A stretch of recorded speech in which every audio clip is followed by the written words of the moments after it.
Coming up, the Sky News Daily. All you need to know about one story in the news in 20 minutes. Today, Gen Z and the bro vote. Just why are young men increasingly turning away from mainstream politics? Stay where you are. Something curious is happening in British politics. Hi everyone, Neil Patterson here with the Sky News Daily. And today we're going to be talking about reform. This year, the general election was clearly a huge breakthrough moment for them. And not simply because they now have 5 MPs in Parliament. When you dig into the data, you find that young men were twice as likely as young women to vote for Nigel Farage's party. So, why? Serena Barker-Singh is Sky's political correspondent. Hiya. Essie Losif is our politics producer. Hi, Neil. Good to have you both with us. Let's start at the very beginning. What put you onto this in the first place? Well, I was part of the team at Sky covering reform for the general election. So I spent 6 weeks going to their events every single day. And one thing I saw was that Nigel Farage really knows how to run a political rally. He's got fireworks, he's got balloons, he's got kind of impeccably produced political ads of him slow-mo walking through Westminster.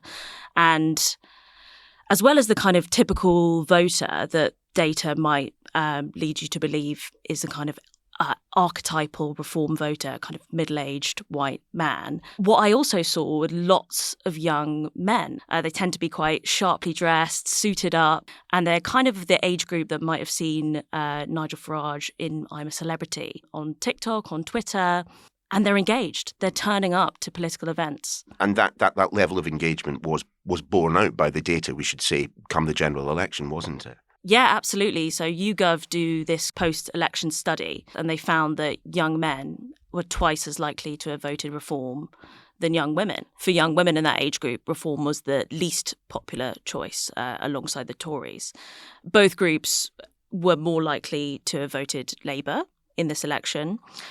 But what's interesting is that for younger age groups, 16 to 17-year-olds, who were asked how would they have voted had they had a vote, the gender divide was even more stark. So 35% of young men aged 16 to 17 said that they would vote for Reform UK. We had this extraordinary moment last week where Nigel Farage gave a conference where he actually gave us the breakdown of his followers on TikTok. He said that 2/3 of them were under 35 and half of them were under 25. So this is something the party are very aware of. I mean, Essie, how does this level of engagement compare with the more mainstream parties?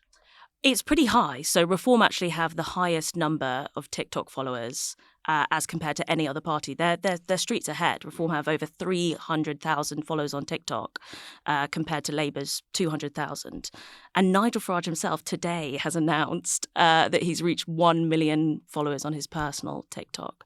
They had the highest level of engagement, clicks, interactions of any party during the election as well. So they're clearly doing something to engage that demographic. Of course, Serena, you've been speaking to some of those who have engaged with Nigel Farage, with reform. And it's not just engagement. Some of them are actually actively campaigning on behalf of the party. Tell me about Nick. So Nick is in his early 20s, calls himself a political influencer. Essentially what that means is he was a student. He one day took to TikTok, literally got a phone out. The video is just him in profile saying, I'm going to vote for reform. And he says overnight he became a TikTok sensation. I didn't expect it to go anywhere. This all happened completely by mistake. I basically thought to myself, you know what? How about I make a beautiful TikTok just sort of saying I'm going to vote for Reform UK? And I went to sleep. I woke up the following morning and it had gotten viral. And then next Sunday I was meeting Nigel Farage. I was absolutely starstruck. What do you think is about the content that you're making that makes them go viral? Well, honestly, I think it's because it's very punchy. It's really quick. It's only 60 seconds. I do them all in one take. And if I can get people watching for those 60 seconds, and if I can get them to agree with me, I'm likely going to earn a follower or another share. It is young people, but it's also young boys, young men. Yes. What do you think it is about reform that attracts that demographic? I think that young men feel generally just disenfranchised by society at the moment. I think with the onset of fourth wave feminism, I for one believe that young men are feeling increasingly disenfranchised by society, and quite frankly, I think reform offers an exciting alternative because reform does not discriminate. So, in my view, young men are drawn to reform because they see it as an opportunity to really, dig their teeth into politics.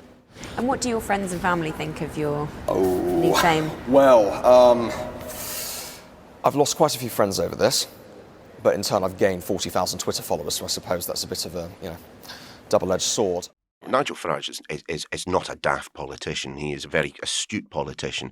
I mean, he and Nick actually met up, didn't they, as a result of his online posting? Yeah, so that was actually one of the things that I was struck by. The amount of interaction that you can have with senior members of Reform UK, seemingly from just doing a couple of TikTok videos. They use the word meritocracy to describe the party. There is this sense that you can rise up the ranks very, very quickly, but there's also an idea that you get rewarded for these videos and going viral. So in Nick's opinion, why are his TikToks, his pro-reform TikToks, so popular amongst other young men? Well, he summed it up quite well. He said, people don't like boring, long-form content, which is a shame. Damning to Sky News. Damning for this podcast. There goes the podcast. I think he's right. People engage most with short, snappy videos. And he talks about this sense of feeling, his kind of perceived sense of feeling disenfranchised by society. In what way? He sort of touched on, diversity policies that he feels might be discriminatory to people who look like him. He talked about the wave of wokeism across our educational establishments. These are all things that I think Nick and those who spend quite a lot of time online see as a kind of a form of discrimination against young white men that they're railing against. I think also there's some sense of enthusiasm. So he says he's very engaging and energetic. And when you meet him, he's like a Duracell bunny. He's very, 100 words a minute. He is quite engaging. And the mood of politics at the moment is quite dour. The Conservatives had the biggest defeat they've seen for a long time. They're all down in the dumps. Labour's message is the Tories have caused this £22 billion hole. It's all kind of down in the dumps. And the only party that is really talking about positive optimism, things can get better, is Reform. Now, obviously, it's very easy to be optimistic when you're not in government doing the actual policy and even being the opposition where you have to have fully fledged policies. But they do know that optimism sells, hope, and no one else in politics in a political party is really doing that. That positive vision is kind of based on a sense of nostalgia that things were better in the past and that we could get back there. I think make Britain great again. Exactly. And I think it kind of points to the effectiveness of Reform's messaging, because these boys, what kind of united them was this nostalgia for the past that they didn't even live through. They were talking about how things were better before Blair's Labour government came in, when they were all children. So it's really effective messaging that's kind of based on what's wrong now, how we can solve it, but not necessarily a realistic prospect of making that happen in power yet. Mm. But you do hear references to individuals like Andrew Tate. How does that intersect with the politics of all this, Serena? Different politicians have had different stances on, it's quite a controversial figure, but Nigel Farage has not been willing to wholly condemn him. He's, in fact, seemingly endorsed him. He said he's an important voice for young men. And when he was pushed on that fact by Sky News, he almost doubled down. He really is massive. Huge, huge voice for men. Doesn't mean I agree with him in any way at all. Doesn't mean that I'm not horrified by seeing some of the charges and the extradition that's probably going to happen. Do you think he's an important voice? For young men, not for me. Why do you think he's got the massive following he's got? What do you think's going on here? I talk honestly. I don't support him in any way at all. But I can see for many young men he is important. You're aware he's been charged with sexual assault I'm aware and people of all trafficking of this. in Romania. Right, this is the nonsense Does that of media. change your observation about him? I'll tell you what, let's execute him. You happy? This is the nonsense that we've got. Nobody can talk objectively, sensibly about anything. Andrew Tate is very important to a huge number of young men. Now, that should worry you. That should worry you. Does it worry you? Of course it does. Do you disavow him then, Nigel? I've just done it twice. Yes, so, what do you want, three times? Three times and the cockerel crowed in the biblical way? he knows that there is an intersection of the type of voter that he wants and the type of voter that is going to watch that content online. And to women, I think that's wholly unappealing. I think the point is, not willing to condemn domestic violence outright or talk about or the crimes that he's alleged to have done, not willing to speak about them. I think that's what's putting off women. I would also say Reform say that if you are a supporter of Tommy Robinson, you cannot be in the party. They want to be very clear that they're very distinct. But I think in terms of the anti-establishment rhetoric, they are tapping into a certain type of rhetoric. I suppose, Serena, one thing you can say that there is a parallel between Tommy Robinson and Nigel Farage. They have both identified the opportunities that young people like Nick and the reach they have online give to political movements like Tommy Robinson's or political parties like Reform.